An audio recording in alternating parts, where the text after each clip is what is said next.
Hello guys, nataka nikuonyeshe venye unaweza unda passing code ama major code in every key. Kwa key yote unaweza unda passing code. Simple way, not passing code but minor code or major code. For example, umeambiwa unataka kutumia F major code. You make sure unatumia hii kidole iland kwa hiyo key.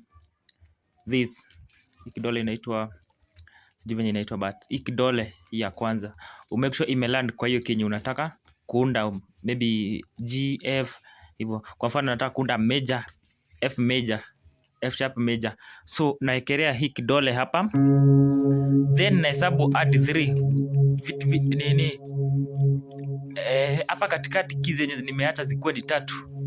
1 2 3 nishike hapo.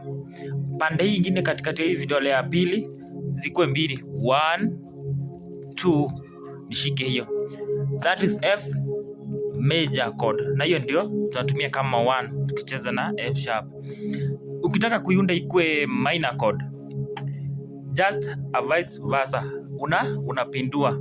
So pande hii hapa ikuwe 3, hapa mbele zikuwe 2. So 1 2 ushike hapo, and then hapa ni kwa ngapi? 1 2 3. So pande ile ni 3, pande hii ni 2. That is a F sharp minor chord. Kwa mfano twende kwa G sharp. G sharp, unataka kuunda G sharp major chord, unahesabu hii ndio G, unaekelea kidole G. Haya, kisha unahesabu 1 2 3, unashika hiyo ya 4. Sasa una make sure hapa katikati yenye ujaguza ni 3, pande ile yenye ujaguza ni 2. 1 2 unashika hivyo. That is G major chord, G sharp major chord. Ukitaka kuifanye minor chord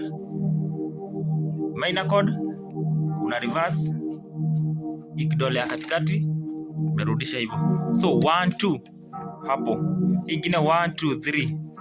So pale ni 3, pande hii ya kwanza ni 2. That is a G sharp minor chord in every key yote tu, hata kama ni B. Haya, hiyo ni B major, because 1 2 3 yenye hujashika kwa katikati ni 3. Pande hii ni ngapi? 1 2. Ndio hiyo, that is B major. Ukitaka kuifanya minor chord, just reverse. That is a minor chord kwa key yote. Kama uko na swali uliza key yote nikuonyeshe venye utaunda minor chord ama major chord. Thank you. Subscribe to my YouTube channel Eric the Pianist. Like and comment. Thank you guys.